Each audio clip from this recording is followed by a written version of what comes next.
पिछले लगभग 19 वर्ष से भारतीय जनता पार्टी का सक्रिय कार्यकर्ता हूं और निष्ठावान कार्यकर्ता के रूप में मैंने अपनी पहचान बनाई, मगर मुझे ये समझ में नहीं आता कि गुलाब चंद जी कटारिया क्या चाहते हैं। हरदम उन्होंने भारतीय जनता पार्टी के निष्ठावान और समर्पित कार्यकर्ताओं को दरकिनार करके भारतीय जनता पार्टी के ऊपर अपना एक कब्जा करने की प्रवृत्ति उनके दिमाग में रही है, जो कि बहुत ही पार्टी सिद्धांतों के खिलाफ रही है। मैं खुद गुलाब चंद जी कटारिया के साथ काम कर चुका हूँ और मैंने ये देखा है कि जब भी आप अपने मन से पार्टी के लिए कोई काम करते हैं, अपने मन से पार्टी को आप आगे बढ़ाना चाहते हैं, तो ये उनको नागवार गुजरता है कि उदयपुर शहर में उनसे आगे कोई बढ़ के काम नहीं करे, उनके ऑर्डर को फॉलो करना पड़ता है। भारतीय जनता पार्टी के सिद्धांतों को ऊपर आप नहीं चल सकते। ऐसे मेरे से पूर्व में भी कई लोगों को उन्होंने दरकिनार करके संगठन की जिम्मेदारी से मुक्त करके उनको एक तरह से अपेक्षा रखते हैं, उनसे बिल्कुल अपेक्षा करते हैं उनकी, और उनसे ये रखते हैं। तो उपेक्षा करने के उनसे ये पार्टी कार्यकर्ता अपेक्षा रखता है कि भाई मुझे जिम्मेदारी मिले, मगर कटारिया जी उसकी इतनी उपेक्षा करते हैं कि मतलब एक तरह से पार्टी कार्यालय पे कब्जा करना, बैठना, लोगों को हटाना।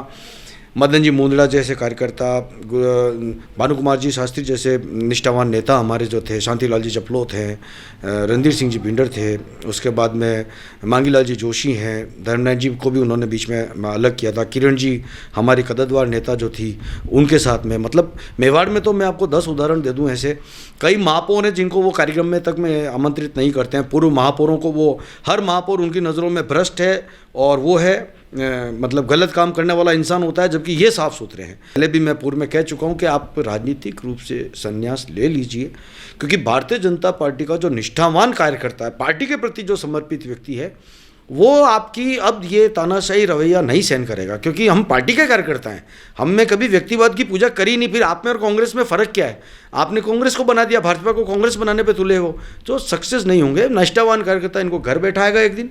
और मैं इनको पहले भी निवेदन कर चुका हूँ, आदरणीय गुलाब चंद जी कटारिया साहब, आप अपने घर भी राज जाओ, भारतीय जनता पार्टी की राजनीति आप छोड़ दीजिए, क्योंकि आपके दिन लद चुके हैं, आपकी मानसिकता उजागर हो चुकी है। आपने, मैं आपको दावा करता हूं कि जब भारतीय जनता पार्टी के जितने भी पूर्व पार्षद हैं, एक भी व्यक्ति के साथ में इनका संपर्क ढंग से नहीं है। ये हर इंसान के बारे में पीठ पीछे गलत बात करते हैं। हर इंसान इनकी नज़रों में भ्रष्ट है, चरित्रहीन है, बदमाश है, और ये एक ही इंसान ऐसा है जो साफ सुथरा उदयपुर में है और नगर निगम में इन्होंने कभी कोई गड़बड़ नहीं करी। आने वाले दिनों में आपके सारे राज खुलेंगे जनता के सामने और आपका पूरा भ्रष्ट चेहरा में जनता के सामने लाएंगे। मैं भारतीय जनता पार्टी का कार्यकर्ता हूँ, रहूंगा और मरते दम तक मैं कार्य करूंगा पार्टी का। आप जैसे स्वयंभू नेता कभी किसी निष्ठावान कार्यकर्ता की भावना को नहीं कुचल सकते। मैं यही कहूँगा, ऐसे भ्रष्ट लोग हैं और इन्होंने पार्टी को छिन्न भिन्न कर दिया है, शहर में तोड़ दिया है। और निष्ठावान कार्यकर्ता आज भी सजग है, पार्टी के प्रति वफादार है, और वो लोग लामबंद होकर आपको एक दिन घर बैठाएंगे, क्योंकि अब आपके दिन लग चुके हैं। आपकी जो ये जातिगत राजनीति गुलाब चंद जी कटारिया करते हैं, मैं चैनल के माध्यम से आपको बताना चाहता हूँ, हरदम जिस जाति का व्यक्ति होगा, ब्राह्मण होगा तो उसके सामने दिनेश भट्ट जी के सामने रविंद्र शिमाली को लाएंगे, भंवर सिंह जी पवार के सामने चंद्रगुप्त सिंह जी चौहान को लाएंगे, गुणवंत सिंह जी झाला के सामने भंवर सिंह जी पवार को लाएंगे। अरे गुलाब चंद जी कटारिया साहब, राजनीतिक ये करते हो तो ब्राह्मण, राजपूत और जो आदिवासी समाज के लोग हैं उनके सामने नहीं करते हो आप के गुप्ता साहब को मौका दीजिए ना उदयपुर में। आप दूसरे जैन समाज के नेताओं को मौका क्यों नहीं देते? मेरे को तो समझ में नहीं आता। ये राजनीतिक रूप से जो आप हरकतें करते हैं, ये इनकी सबसे बड़ी छवि है। आप इसी से उदाहरण लगा दीजिएगा, आज भंवर सिंह जी पवार की जगह चंद्रगुप्त सिंह जी चौहान का किया, मेरी जगह किसी और को कर देंगे, उसकी जगह और ये पूरी तरह से राजनीति, जातिवादी राजनीति करते हैं गुलाब चंद जी कटारिया, और ये एक तरह से मेरे हिसाब से दिमाग से थक चुके हैं और इनका विश्राम करने का समय है। और मैं निष्ठावान कार्यकर्ताओं से भी अपील करता हूं कि जैसे मैं निडर होकर बोल रहा हूं, मैं भारतीय जनता पार्टी का कार्यकर्ता हूं, आप लोग निडर होकर पार्टी के मंच पर यह बात करिए कि पार्टी हमारी है, किसी व्यक्ति विशेष की नहीं है, वरना आने वाले टाइम में हमारे को बहुत बड़ी चुनौती का सामना करना पड़ेगा। हम संगठन के लोग हैं और संगठन के लोग बेखौफ होते हैं, और हमने भारतीय जनता पार्टी से यही सीखा है कि अपनी बात बिल्कुल बेखौफ तरीके से करो।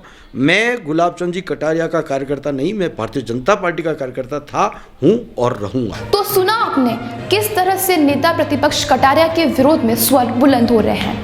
उदयपुर की भाजपा में बन रहे राजनीतिक समीकरणों का प्रभाव आगामी विधानसभा चुनावों में भी देखने को मिलेगा, यह तय है। सोल विस्त्र लॉन्च।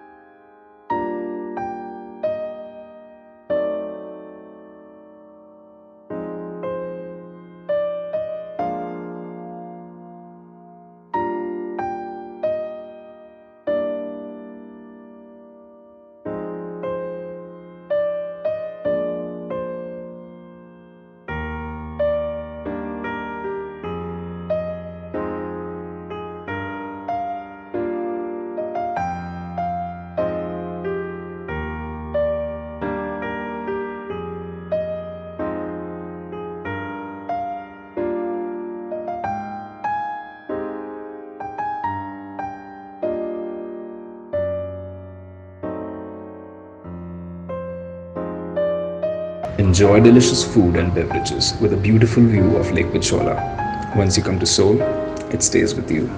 Seoul Bistro Lounge.